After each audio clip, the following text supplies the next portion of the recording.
बेताल पच्चीसी की इस रहस्यमयी और रोमांचक कड़ी में आप जानेंगे राजा विक्रमादित्य की ऐसी अलौकिक यात्रा के बारे में जो तर्क और सोच की सीमाओं से परे है। एक राक्षस, एक मोहिनी और एक छुपा हुआ नगर, जहां हर भाव, हर विचार सजीव हो उठते हैं। क्या विक्रम अपने भीतर के अंधकार से जीत पाएगा? जानने के लिए देखिए यह अद्भुत कथा। ब्राह्मणी को बचाने के लिए विक्रमादित्य ने रहस्यमय राक्षस से घमासान युद्ध किया। विक्रमादित्य के स्वर्ण सिंहासन की 12वीं पुतली पद्मावती ने राजा भोज को विक्रमादित्य के एक राक्षस से हुए घमासान युद्ध की कथा सुनाई। उस कथा के अनुसार एक दिन रात के समय राजा विक्रमादित्य महल की छत पर टहल रहे थे। मौसम बहुत सुहावना हुआ था। पूर्णिमा का चंद्र अपने यौवन पर था तथा सब कुछ इतना साफ साफ दिख रहा था मानो दिन का उजाला फैला हो। प्रकृति की सुंदरता में विक्रमादित्य एकदम खोए हुए थे। अचानक एक चीख सुनकर सहसा वे चौंक गए। वह किसी स्त्री की चीख थी। उन्होंने चीख की दिशा का अनुमान लगाया। लगातार कोई औरत चीख रही थी और सहायता के लिए पुकार रही थी। उस स्त्री को विपत्ति से छुटकारा दिलाने के लिए विक्रम ने ढाल तलवार संभाली और अस्तबल से घुड्ढा निकाला।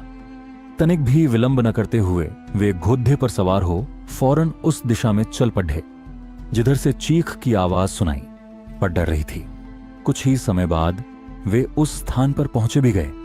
उन्होंने देखा कि एक स्त्री बचाओ बचाओ कहती हुई बेतहाशा भागी जा रही थी और एक विशालकाय दानव उसे पकड़ने के लिए उसका पीछा कर रहा था। विक्रम ने एक क्षण भी नहीं गंवाया और घोड़े से कूद पड़े। युवती उनके चरणों पर गिरती हुई उनसे बचाने की विनती करने लगी। विक्रमादित्य ने उस स्त्री की बाहें पकड़ कर उठाया और उसे बहन संबोधित करके ढाढ़स बंधाने की कोशिश की। उन्होंने कहा कि वह राजा विक्रमादित्य की शरणागत है और उनके रहते उस पर कोई आंच नहीं आ सकती। जब वे उसे दिलासा दे रहे थे तभी राक्षस ने अट्टहास लगाया। उसने विक्रम को कहा कि उन जैसा एक साधारण मानव उसका कुछ नहीं बिगाड़ सकता तथा उन्हें वह कुछ ही क्षणों में पशु की भांति चीर फाड़ कर खा जाएगा। ऐसा बोलते हुए वह विक्रम की ओर लपका। विक्रम ने स्त्री को पीछे किया, राक्षस को चेतावनी देते हुए ललकारा। राक्षस ने उनकी चेतावनी का उपहास किया। उसे लग रहा था कि विक्रम को वह पल भर में मसल देगा। वह उनकी ओर बढ़ता रहा। विक्रम भी पूरे सावधान थे। वह ज्यों ही विक्रम को पकड़ डालने के लिए बढ़ा, विक्रम ने अपने को बचाकर उस पर तलवार से वार किया। राक्षस भी आश्चर्यजनक रूप से अत्यंत फुर्तीला था। उसने पैंतरा बदलकर खुद को बचा लिया और विक्रमादित्य से भिड़ गया। दोनों में घमासान युद्ध होने लगा। विक्रम ने इतनी फुर्ती और चतुराई से युद्ध किया कि राक्षस थकान से चूर हो गया तथा शिथिल पड्डेच गया। विक्रम ने उस अवसर का पूरा लाभ उठाया तथा अपनी तलवार से एक ही क्षण में उस राक्षस का सर ढड़ियच से अलग कर दिया। विक्रम ने समझा राक्षस का अंत हो चुका है, मगर दूसरे ही पल उसका कटा सिर फिर अपनी जगह आ लगा और राक्षस दुगने उत्साह से उठकर लड़ने लगा। लेकिन इसके अलावा एक और विकट समस्या पैदा हो गई। जहां उस राक्षस का रक्त गिरा था वहां एक और राक्षस पैदा हो गया। राजा विक्रमादित्य क्षण भर को तो चकित हो गए, किंतु विचलित हुए बिना एक साथ दोनों राक्षसों का सामना करने लगे। रक्त से जन्मे राक्षस ने मौका देखकर उन पर घूंसे का प्रहार किया तो उन्होंने पैंतरा बदलकर पहले वार में उसकी भुजाएं तथा दूसरे वार में उसकी टांगें काट डालीं। राक्षस असह्य पीड़ा से इतना चिल्लाया कि पूरा वन गूंज गया और तड़प कर वह वहीं ढेर हो गया। उसे दर्द से तड़पता देखकर दूसरे राक्षस का धैर्य जवाब दे गया और मौका पाकर वह सर पर पैर रखकर भागा। चूंकि उसने पीठ दिखाई थी इसलिए विक्रम ने उसे मारना उचित नहीं समझा। उस राक्षस के भाग जाने के बाद विक्रम उस स्त्री के पास आए तो देखा कि वह भय के मारे कांप रही थी। उन्होंने उससे कहा कि उसे निश्चिंत हो जाना चाहिए और भय त्याग देना चाहिए क्योंकि वह दानव भाग चुका है। उन्होंने उसे अपने साथ महल चलने को कहा ताकि उसे उसके मां बाप के पास पहुंचा दे। उस स्त्री ने रहस्यमय तरीके से उत्तर दिया कि खतरा अब भी टला नहीं है क्योंकि राक्षस मरा नहीं है। वह लौट कर आएगा और उसे ढूंढकर फिर इसी स्थान पर ले आएगा। अब विक्रमादित्य गंभीर होकर सोच में पड़ गए। उन्होंने उसका परिचय जानना चाहा तो वह बोली कि वह सिंहल द्वीप की रहने वाली है और एक ब्राह्मण की बेटी है। एक दिन वह तालाब में सखियों के साथ नहा रही थी। तभी राक्षस ने उसे देख लिया और उस पर मोहित हो गया। वहीं से वह उसे उठाकर यहां ले आया और अब उसे अपना पति मान लेने को कहता है। उसने सोच लिया है कि वह अपने प्राण त्याग देगी, मगर अपनी पवित्रता नष्ट नहीं होने देगी। वह बोलते बोलते सिसकने लगी और उसका गला रूंध गया।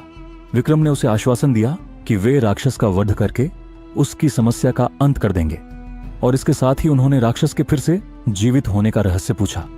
इस पर उस स्त्री ने जवाब दिया कि राक्षस के पेट में एक मोहिनी वास करती है, जो उसके मरते ही उसके मुंह में अमृत डाल देती है। उसे तो वह जीवित कर सकती है, मगर उसके रक्त से पैदा होने वाले दूसरे राक्षस को नहीं। इसलिए वह दूसरा राक्षस अपंग होकर दम तोड़ डाल रहा था। यह सुनकर विक्रम ने कहा कि वे प्रण करते हैं कि उस राक्षस का वध किए बगैर अपने महल नहीं लौटेंगे, चाहे कितनी भी प्रतीक्षा क्यों न करनी पड़े। उन्होंने जब उससे मोहिनी के बारे में पूछा तो स्त्री ने अनभिज्ञता जताई। थोड़ी देर बाद विक्रम एक पिड्डज की छाया में विश्राम करने लगे। तभी एक सिंह जाद्दियों में से निकलकर विक्रम पर झपटा। चूंकि विक्रम पूरी तरह चौकन्ने नहीं थे, इसलिए सिंह उनकी बांह पर घाव करता हुआ चला गया। अब विक्रम भी पूरी तरह हमले के लिए तैयार हो गए।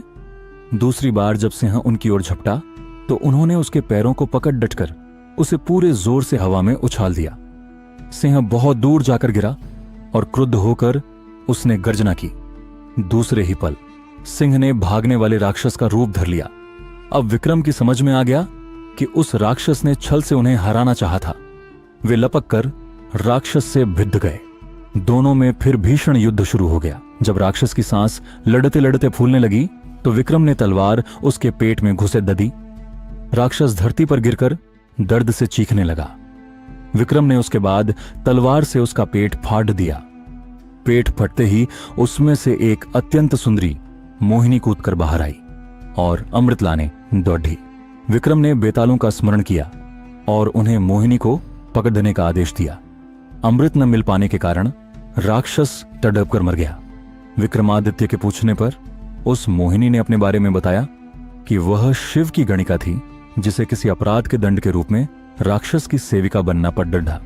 महल लौटकर विक्रमादित्य ने ब्राह्मण कन्या को उसके माता पिता को सौंप दिया और मोहिनी से खुद विधिवत विवाह कर लिया। जैसे ही विक्रमादित्य ने मोहिनी को अपने साथ महल ले जाने का निश्चय किया, तभी आकाश में एक विचित्र गर्जना गूंजी। सभी दिशाओं में जैसे भयंकर तूफान उठ खड़ा हुआ। पेड़ झुकने लगे, पक्षी चिल्लाकर उड़ गए और अचानक धरती कांप उठी। मोहिनी कांपते हुए विक्रम से बोली, राजन, यह संकेत अच्छा नहीं है। लगता है राक्षस का कोई और रहस्य अभिशेष है। विक्रमादित्य ने उसकी बात गंभीरता से ली और चुपचाप चारों ओर देखने लगे। अचानक उस जमीन से जहां राक्षस का रक्त गिरा था, एक अद्भुत दृश्य प्रकट हुआ। वहां से एक नीला प्रकाश निकलता दिखाई दिया, जैसे किसी गुप्त द्वार का संकेत हो। वह प्रकाश धीरे धीरे एक आकृति में बदलने लगा, एक वृद्ध साधु के रूप में। वह साधु विक्रम की ओर देखकर बोला, हे राजन, तुमने साहस दिखाया, धर्म की रक्षा की, परंतु यह अंत नहीं। वह राक्षस केवल एक उपकरण था, एक शक्ति द्वारा संचालित यंत्र। असली शत्रु अब भी जीवित है और वह तुम्हें पहचान चुका है। विक्रम कुछ कह पाते उससे पहले ही साधु की आकृति वायु में विलीन हो गई और जहां वह खड़ा था वहां एक पुरानी पुस्तक और एक तांत्रिक मुद्रा की एक मूर्ति रह गई। मोहिनी ने आगे बढ़कर वह पुस्तक उठाई। उसके पृष्ठ स्वयं ही पलटने लगे और उसमें कुछ ऐसे संकेत और चित्र थे जिन्हें केवल सिद्ध पुरुष ही समझ सकते थे। ये चित्र, मोहिनी बोली, शायद अगली चुनौती का मार्ग दिखा रहे हैं। मुझे विश्वास है कि ये हमें उस शक्ति तक ले जाएंगे जिसने उस राक्षस को अमरता दी। विक्रम ने निर्णय लिया, वह उस रहस्य से पर्दा हटाए बिना नहीं लौटेंगे। ब्राह्मण कन्या को सुरक्षित रूप से राजमहल भेजने के बाद उन्होंने मोहिनी और अपने कुछ विश्वस्त सैनिकों को साथ लिया और पुस्तक में दिए गए संकेतों के आधार पर अगली यात्रा के लिए प्रस्थान किया। लेकिन उन्हें क्या पता था कि जो अगली भूमि थी वह केवल मृत्यु की भूमि नहीं थी। वह समय और यथार्थ के पार की दुनिया थी, जहां प्रवेश तो संभव था पर वापसी एक रहस्य थी। विक्रमादित्य और मोहिनी पुस्तक में छिपे संकेतों के अनुसार एक घने और मायावी वन की ओर बढ़े, जिसे मायारण्य कहा जाता था। कहा जाता था कि वहां की भूमि स्थिर नहीं रहती, वहां समय, दिशा, प्रकाश और छाया सब कुछ चलायमान होता है। एक ही रास्ता बार बार बदल जाता है और केवल वही इसे पार कर सकता है जिसका हृदय निष्कलंक हो। मायारण्य के प्रवेश द्वार पर उन्हें एक विचित्र वटवृक्ष दिखाई दिया, जिसकी शाखाएं आकाश को चीरती हुई प्रतीत हो रही थीं और जिसकी जड़ें पृथ्वी के गर्भ में नहीं बल्कि ऊपर आसमान में उलझी हुई थीं।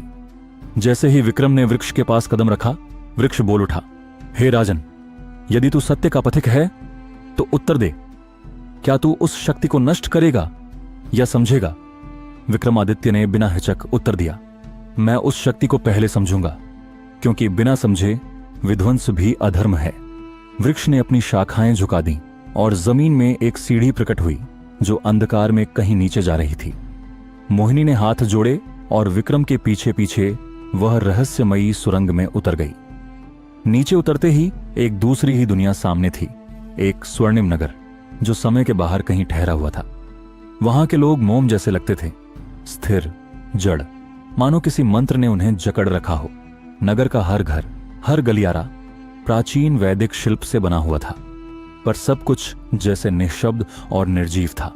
विक्रमादित्य और मोहिनी आगे बढ़ते रहे, तभी सामने एक विशाल द्वार दिखाई दिया जिस पर ताम्र अक्षरों में खुदा था, या आत्मा विजयी एस एव प्रवेश करिष्यति।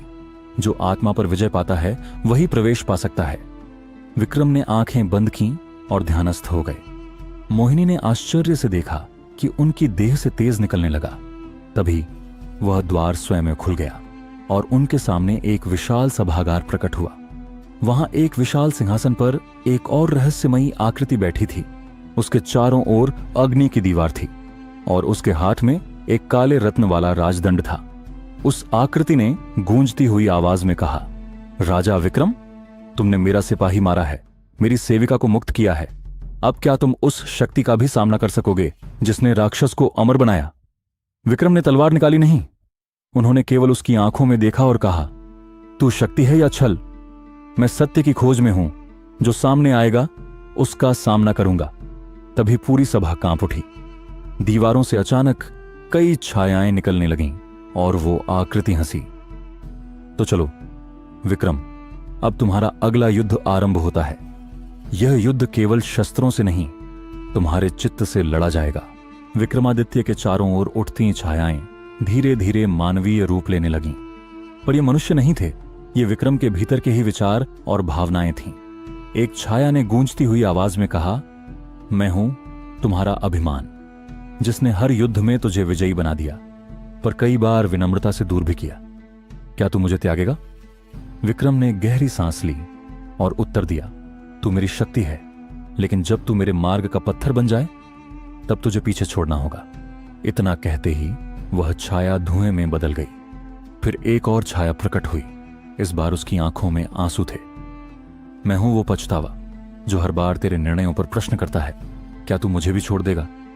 विक्रम की आंखें भर आईं, पर उन्होंने दृढ़ता से कहा, नहीं, तुझे मैं साथ रखूंगा, क्योंकि तू मुझे सजग रखता है, लेकिन तुझे मुझे रोकने नहीं दूंगा।